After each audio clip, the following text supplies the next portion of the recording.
तर मी भारतीय जनता पार्टीमध्ये प्रवेश करेल। जनाब संजय राऊत 2014 ते 2019 पार तोंड फुटेपर्यंत पंतप्रधान नरेंद्र मोदीजींचं तुम्ही कौतुक करत होतात। तुमचे अनेक जाहीर भाषणं आहेत ज्यामध्ये पंतप्रधान नरेंद्र मोदीजी कसं देशहितासाठी काम करतायत हे तुम्ही महाराष्ट्राला सांगत होतात। संजय राऊत, तुम्हाला विस्मृतीचा आजार झाला असेल तरी महाराष्ट्राला झालेला नाही। महाराष्ट्र अजूनही तुम्ही पंतप्रधान नरेंद्र मोदीजींचं केलेलं कौतुक विसरलेला नाही। तुम्ही पंतप्रधान नरेंद्र मोदीजींची एवढी स्तुतीसुमनं उधळत होतात की महाराष्ट्रानं ते बघितलेलं आहे। त्यामुळे पंतप्रधान नरेंद्र मोदीजींचा 14 ते 19चा विचार तुम्हाला पडत होता, तुम्हाला तो आवडत होता आणि 2019 नंतर उद्धवजी ठाकरे यांना मुख्यमंत्री करण्यासाठी फक्त आणि फक्त सत्ता मिळवण्यासाठी पंतप्रधान नरेंद्र मोदीजींचा विचार बाजूला ठेवला। वंदनीय हिंदू हृदय सम्राट बाळासाहेब ठाकरेंचा विचार बाजूला ठेवला। तुम्हाला लाज वाटली पाहिजे। आज सांगतायत की भारतीय जनता पार्टीचा मोदीजींचा विचार मला पटला असता तर मी भाजपमध्ये गेलो असतो। 14 ते 19 जे काही भजन गात होतात ते भजनं कुणासाठी होती? ती पंतप्रधान नरेंद्र मोदीजींसाठी होती। आज तुम्ही काँग्रेसचं गुणगान गाताय, आज राहुल गांधींचं भजन गाताय, कारण तुम्हाला राज्यसभेची उमेदवारी हवी आहे। परंतु लक्षात घ्या, महाराष्ट्र कधीही विसरत नाही। 14 ते 19 तुम्ही ज्या पद्धतीनं पंतप्रधान नरेंद्र मोदीजी, भारतीय जनता पार्टी, देवेंद्रजी फडणवीस यांचं तोंड भरून कौतुक करत होतात, हे आज पुन्हा एकदा महाराष्ट्र आठवतोय।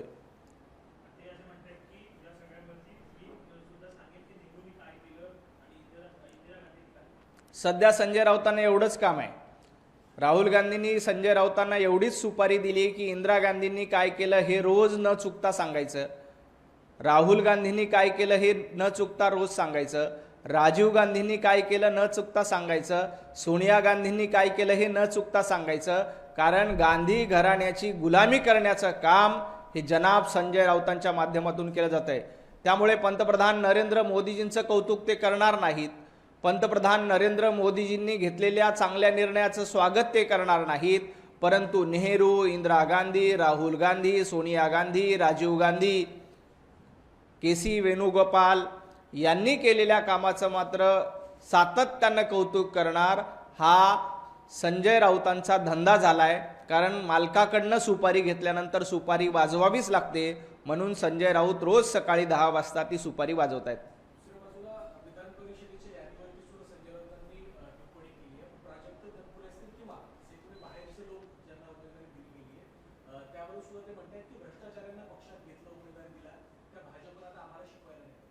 संजय राऊत, तुम्ही सांगतायत की प्राजक्त तनपुरे यांच्या नावाने आंघोळ केली पाहिजे। संजय राऊत, तुमच्या नावाने रोज सकाळी महाराष्ट्र आंघोळ करतोय आणि तुमच्या पक्षाला खड्ड्यात घालण्याचं काम तुमच्यामुळेच झालेलं आहे। भारतीय जनता पार्टीचा विचार पटला, भारतीय जनता पार्टीमध्ये कोणी आलं तर आम्ही त्याचं स्वागत करणार। उबाटा गटामध्ये कोणी काळं कुत्रं देखील यायला तयार नाही। आज बघा, उबाटा गटाचे सर्वसामान्य शिवसैनिक हे उबाटा गटाला सोडून शिंदे सेनेमध्ये जातात, भारतीय जनता पार्टीमध्ये येतात। संजय राऊतांच्या बडबडीला कंटाळून उबाटा गटाचे शेकडो कार्यकर्ते हे उबाटा गटाला सोडचिठ्ठी देत आहेत आणि भारतीय जनता पार्टीची ताकद वाढत असेल तर संजय राऊत आम्ही ती वाढवणार। पंतप्रधान नरेंद्र मोदीजींचा राष्ट्रभक्तीचा विचार हा शेवटच्या माणसापर्यंत पोहोचला पाहिजे, यासाठी भारतीय जनता पार्टी कार्यरत आहे, भारतीय जनता पार्टी काम करते। प्राजक्तजी तनपुरे हे भारतीय जनता पार्टीमध्ये आले, पंतप्रधान नरेंद्र मोदीजी, देवाभाऊंचं नेतृत्व त्यांनी मान्य केलं, तर तुम्हाला का त्रास होतोय? तुम्ही का सांगतायत की जनतेने त्यांच्या नावाने आंघोळ करावी? अहो संजय राऊत, रोज सकाळी महाराष्ट्र उठून तुमच्या नावाने आंघोळ करतोय। 10 वाजता तुमची बडबड सुरू झाली की महाराष्ट्र तुमच्या नावाने आंघोळ करते, त्याकडे लक्ष द्या। आपल्या पक्षाची वाढ कशी होईल ते बघा। भारतीय जनता पार्टीचं नेतृत्व करण्यासाठी पंतप्रधान नरेंद्र मोदीजी, देवाभाऊ सक्षम आहेत। तुम्ही तुमच्या पक्षाची चिंता करा।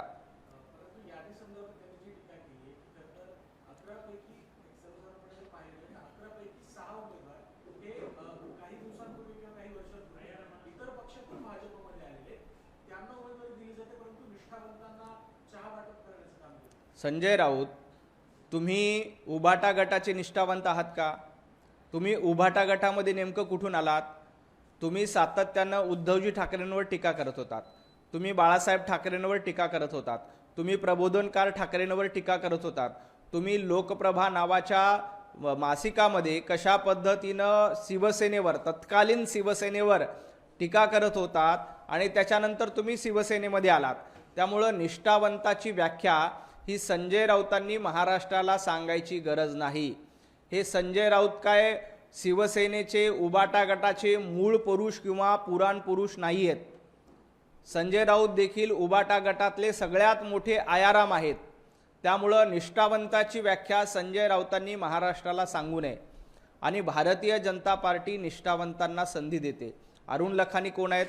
वर्षानुवर्ष राष्ट्रीय स्वयंसेवक संघ भारतीय जनता पार्टीचं काम करणारे अरुण लखानी आहेत. आमचे धैर्यशील कदम वर्षानुवर्ष भारतीय जनता पार्टीचं काम करतात. अनेक ठिकाणी 11 पैकी बहुतांश वेळेला भारतीय जनता पार्टी आपल्या कार्यकर्त्यांना संधी देते. आता ज्या पद्धतीनं आयारामांना संधी दिली असे म्हटलं जातं, परंतु बघा, अमर राजूरकर भारतीय जनता पार्टीचे जिल्हाध्यक्ष म्हणून काम करतायत. गेले 3 वर्ष भारतीय जनता पार्टीचे जिल्हाध्यक्ष म्हणून चोखपणे काम करण्याचं काम अमर राजूरकर करतात. तिकडे बसवराज पाटील भारतीय जनता पार्टीमध्ये प्रवेश केला, भारतीय जनता पार्टीचा झेंडा हाती घेतला, लातूरचे जिल्हाध्यक्ष म्हणून प्रामाणिकपणे काम करण्याचं काम बसवराज पाटील करतायत. मग ज्यांनी भारतीय जनता पार्टीचा विचार स्वीकारला, ज्यांनी पंतप्रधान नरेंद्र मोदींचा विचार स्वीकारला, भारतीय जनता पार्टीसाठी कष्ट करण्याची ज्यांची तयारी आहे, अशांना जर का उमेदवारी दिली तर संजय राऊत तुम्हाला पोटशूळ का होतोय? भारतीय जनता पार्टीचे कार्यकर्ते हे विचारांवर काम करत असतात. तुमच्यासारखं पैशावर काम करणारे भारतीय जनता पार्टीचे कार्यकर्ते नाहीत. सामनाचं संपादकपद तुम्हाला अजून मिळालं नाही, हे तुमच्या निष्ठेचं फळ. तुमच्या भावाला मागच्या वेळेला मंत्रिपद हवं होतं, ते मंत्रिपद देखील मिळालं नाही, हे संजय राऊत तुमच्या निष्ठेचं फळ. त्यामुळे निष्ठा संजय राऊतांनी महाराष्ट्राला शिकवू नये.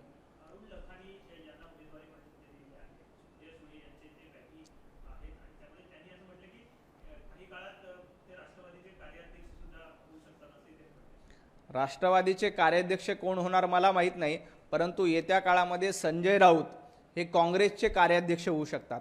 महाराष्ट्रामध्ये संजय राऊतांना काँग्रेसचं कार्याध्यक्ष व्हायचं आहे. त्यासाठी राहुल गांधींची गुलामी करण्याचं काम, राहुल गांधींचा अजेंडा महाराष्ट्रात रेटण्याचं काम काँग्रेसकडनं केलं जातं आहे. अरुण लखानी यांच्या 3 पिढ्या या भारतीय जनता पार्टीशी संलग्न आहेत, राष्ट्रीय स्वयंसेवक संघाशी संलग्न आहेत. तुमच्यासारखं काल दुसऱ्या पक्षामध्ये चाकरी शरद पवार साहेबांची करायची, राहायचं उबाटा गटामध्ये, चाकरी राहुल गांधींची करायची आणि उद्धव ठाकरेंचं खायचं, असं अरुण लखानी करत नाहीत. अरुण लखानी वर्षानुवर्ष राष्ट्रीय स्वयंसेवक संघ, भारतीय जनता पार्टी यांच्याशी संलग्नित नेते आहेत. तुमच्यासारखं काँग्रेसचे महाराष्ट्रातले कार्याध्यक्ष व्हायला ते निघालेले नाहीत.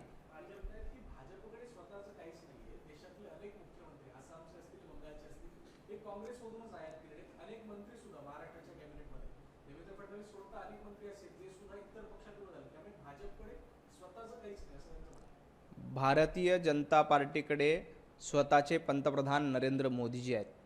महाराष्ट्राचे लाडके मुख्यमंत्री देवेंद्रजी फडणवीस आहेत. तुम्ही ज्यांचं नाव घेता की ते इतर पक्षातून येऊन आसामचे मुख्यमंत्री झाले, बिहारचे मुख्यमंत्री झाले. संजय राऊत आसामचे मुख्यमंत्री असू द्या, बिहारचे मुख्यमंत्री असू द्या, ते कुणाचा अजेंडा पुढे नेत आहेत? ते भारतीय जनता पार्टीचा अजेंडा पुढे नेत आहेत. ते कुणाचा झेंडा खांद्यावर घेत आहेत? भारतीय जनता पार्टीचा झेंडा खांद्यावर घेत आहेत. आणि भारतीय जनता पार्टी गावागावामध्ये, वाडी वस्त्या तांड्यावर पोहोचवण्याचं काम हे हेमंत बिश्व शर्मा असतील, चौधरीजी असतील किंवा वेगवेगळे लोक असतील ते करत आहेत. त्यामुळे ज्यांनी भारतीय जनता पार्टीचा विचार स्वीकारलाय तो प्रत्येक आम्ही आमचा कार्यकर्ता म्हणून समजतो. या देशातील 140 कोटी जनता आहे. या 140 कोटी जनता कधी काळी काँग्रेसला मतदान करत होती, पण आज ती भारतीय जनता पार्टीला मतदान करते. ती भारतीय जनता पार्टीचा विचार स्वीकारते, ती भारतीय जनता पार्टीचं ध्येय धोरण स्वीकारते. मग या लोकांना काय वाळीत टाकायचं का? जी लोक भारतीय जनता पार्टीचा विचार स्वीकारतात, उलट या देशातील प्रत्येक नागरिकांनी भारतीय जनता पार्टीचा आणि राष्ट्रप्रथम देशभक्तीचा विचार स्वीकारावा, हीच भारतीय जनता पार्टीची मोहीम आहे। उद्या संजय राऊत यांनी भारतीय जनता पार्टीमध्ये आले तरी आम्ही त्यांचं स्वागत करू। ते जर का राष्ट्रप्रथम या धोरणातनं पंतप्रधान नरेंद्र मोदीजींचं नेतृत्व स्वीकारायला तयार असतील तर उद्या संजय राऊत काय आणखी कुणी आलं तर त्यांचं स्वागत भारतीय जनता पार्टीचे कार्यकर्ते करतील। कारण आम्हाला आमचा पक्ष मोठा करायचा आहे, आम्हाला आमचा हिंदुत्ववादाचा विचार मोठा करायचा आहे आणि हिंदुत्ववादाचा विचार मोठं करणं, या देशाचा विचार मोठं करणं, यासाठी भारतीय जनता पार्टीचा प्रत्येक कार्यकर्ता मेहनत करत असतो। उद्या संजय राऊतांची इच्छा असेल की देश प्रथम, कारण आज संजय राऊतांना पाकिस्तान आवडते, परंतु पाकिस्तानचं प्रेम सोडून संजय राऊत जर उद्या देशांवर आपल्या भारताच्या भूमीवर आणि आपल्या भारताच्या विचारावर प्रेम करणार असतील तर उद्या संजय राऊतांचं देखील स्वागत आहे।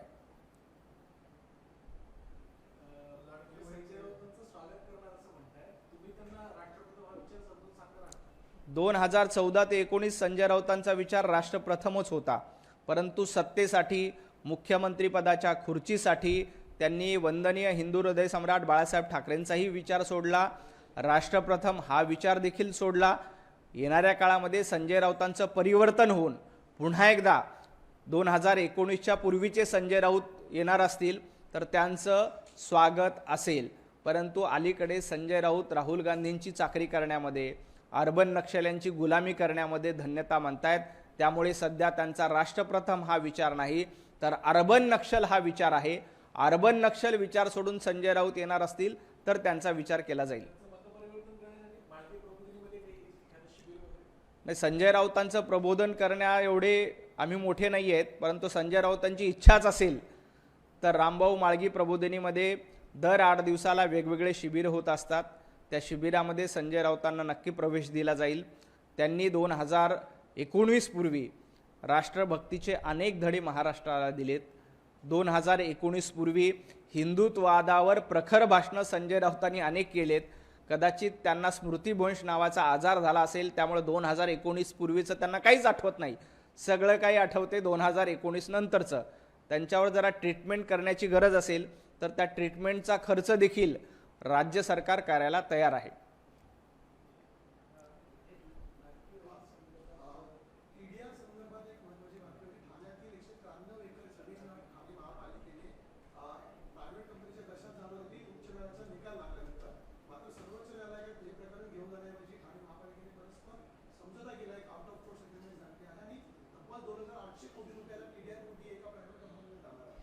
मला या प्रकरणाची माहिती नाही, मी माहिती घेऊन सविस्तर प्रतिक्रिया देतो।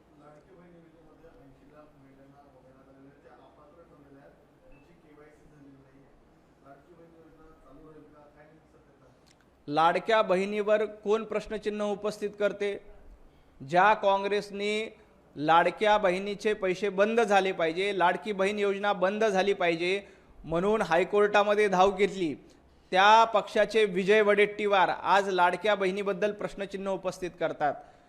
काँग्रेसने हे लक्षात घेतलं पाहिजे, संजय राऊतांनी हे लक्षात घेतलं पाहिजे की लाडकी बहीण योजना बंद केली जाणार नाही। लाडक्या बहिणी योजनेच्या नावावर कुणी चुकीच्या पद्धतीने पैसे घेतले असतील, लाडक्या बहिणीची फसवणूक केली असेल तर अशांवर कारवाई करण्याचं काम सरकारच्या माध्यमातून केलं जातं।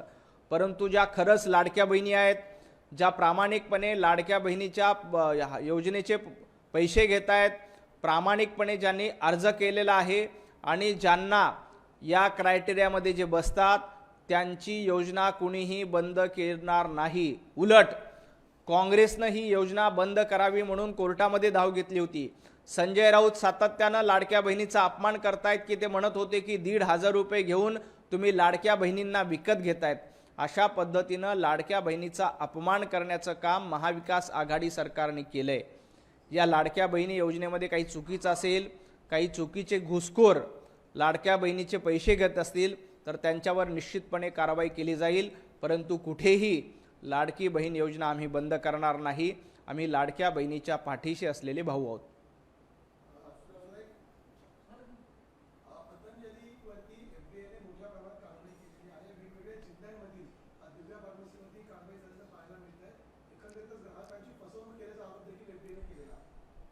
काही चुकीचं केलं असेल तर निश्चितपणे त्यांच्यावर कारवाई केली जाईल. ज्या पद्धतीनं भेसळखोरी करण्याचं काम काही लोकांकडनं केले जातं आहे, खरंच पतंजलीकडनं असं होतं का याचा तपास होईल आणि त्याच्यामध्ये कोणी दोषी असेल तर त्याच्यावर कारवाई होईल आणि पतंजली दोषी नसेल तर त्यांच्यावर कुठलीही कारवाई होणार नाही.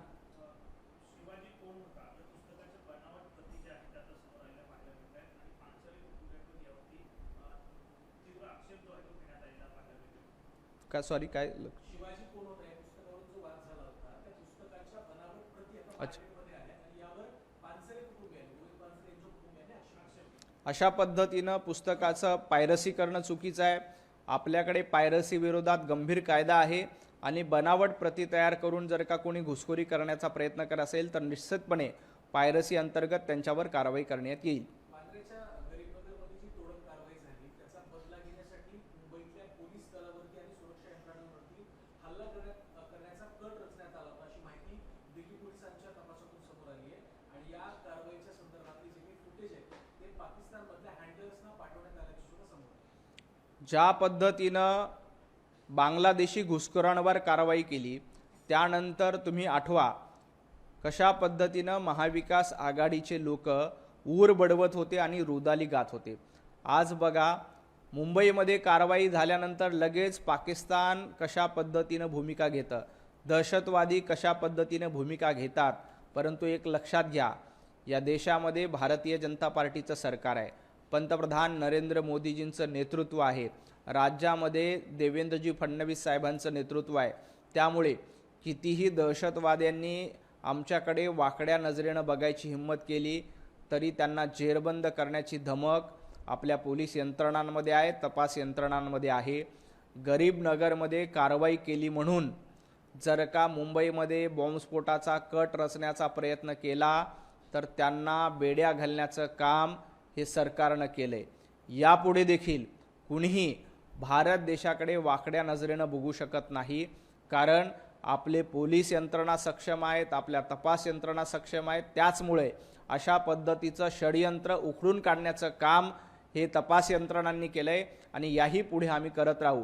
आणि अशा धमक्यांना घाबरणारा भारत नाही, हा आता घरात घुसून प्रत्युत्तर देणारा भारत आहे. हे देखील दहशतवाद्यांनी, भारत विरोधी कारवाई करणाऱ्यांनी लक्षात ठेवलं पाहिजे. एका बाजूला केंद्र राज्य सरकारकडनं कांद्याच्या संदर्भात बैठका घेतल्या जात आहेत. त्या पद्धतीचा दर सुद्धा सरकारकडनं जाहीर करण्यात आला. मात्र पुण्यामध्ये चाकण कृषी उत्पन्न बाजार समितीमध्ये अवघ्या 6 रुपये किलोनं कांद्याची विक्री झालेली पाहायला मिळाली. पूर्णतः अजूनही यावर तोडगा निघालेला नाही यातून स्पष्ट होतं. तुम्हाला आठवत असेल की 2 दिवसापूर्वीच माननीय मुख्यमंत्री उपमुख्यमंत्री हे दिल्लीमध्ये गेले होते. 15 रुपयांनी नाफेडच्या माध्यमातून कांदा खरेदी करावी अशा सूचना केल्यात. तरीही चाकण असेल किंवा काही भागामध्ये अशा पद्धतीनं कमी दरामध्ये खरेदी केली असेल तर त्याची चौकशी केली जाईल. शेतकऱ्यांना देखील विनंती आहे की आपण हमी भावामध्ये जे 15 रुपये दिलेला आहे नाफेडकडेच आपण कांद्याची विक्री करावी, त्यामुळे आपल्याला योग्य भाव मिळू शकतो. काही ठिकाणी चुकीच्या पद्धतीने होत असेल तर सरकार गांभीर्यानं त्याची दखल घेऊन कारवाई करेल.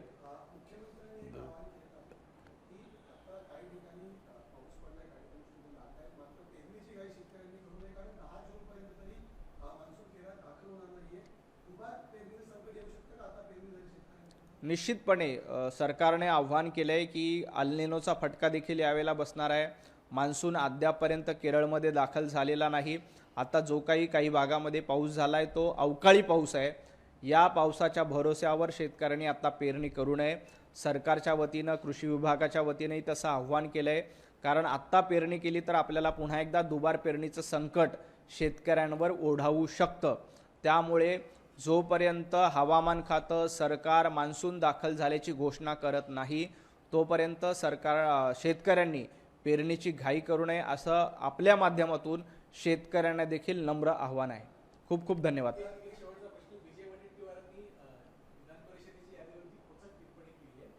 ज्या पद्धतीने भाजपला काँग्रेसमधून गेलेल्या उमेदवारांना संधी दिली त्यावरून आता मी काँग्रेसला सांगणार आहे की आपण सगळेच मिळून भाजपात जाऊ आणि नंतर भाजपला काँग्रेसमध्ये विलीन करू असं वडेट्टीवार म्हणतात. नाही, विजय वडेट्टीवार हे काँग्रेसमध्ये अस्वस्थ आहेत. विजय वडेट्टीवारांना काँग्रेसमध्ये संधी दिली जात नाही, त्यामुळे कदाचित विजय वडेट्टीवारांच्या मनातली सुप्त इच्छा ती ओठावर आलेली असेल. त्यांची इच्छा असेल की भारतीय जनता पार्टीमध्ये गेल्याशिवाय आपल्या नेतृत्वाला संधी मिळू शकणार नाही. कारण काँग्रेसमध्ये नाना पटोलेचा गट विजय वडेट्टीवारांच्या विरोधात आहे. हर्षवर्धन सपकाळ विजय वडेट्टीवारांना विचारत नाहीत. विजय वडेट्टीवारांनी निवडून आणलेले नगरसेवक विजय वडेट्टीवारांना विचारत नाहीत. त्यामुळे विजय वडेट्टीवार काँग्रेसमध्ये राहून अस्वस्थ होणं साहजिक आहे. त्यांना असं वाटणं साहजिक आहे की भारतीय जनता पार्टीमध्ये नेतृत्व करण्याची संधी मिळू शकते. कारण भारतीय जनता पार्टीमध्ये कार्यकर्त्यांना विचारात घेतलं जातं, प्रामाणिकपणे काम करणाऱ्यांना संधी दिली जाते. हे विजय वडेट्टीवारांना चांगलं ठाऊक आहे. त्यामुळे कदाचित विजय वडेट्टीवारांची सुप्त इच्छा आज ओठावर आलेली दिसते. खूप खूप